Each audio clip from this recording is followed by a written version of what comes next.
முருகனை கும்பிட்டும் எதுவும் வரம் கிடைக்கவில்லை என்று விரக்தியில் இருப்பவர்களுக்கான பதிவு இது. எனது தோழி ஒருவள் குழந்தை இல்லாமல் பல வருடம் கஷ்டத்தில் இருந்தாள். பல தடவை குழந்தை செமிச்சு பிறகு அது அபார்ஷன் ஆகிவிடும். அப்படி இருந்த பிறகு சஷ்டி விரதம் இருக்க சொன்னேன். சஷ்டி விரதம் இருந்த ஏழாவது சஷ்டி விரதம் இருக்கும் பொழுது அவள் நல்ல செய்தி சொன்னாள்.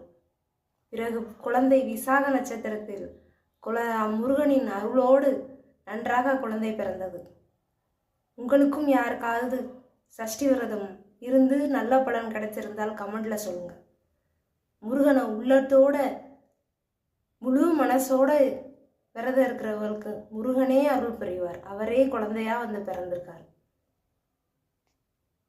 நீங்களும் பயன்பெறுங்க.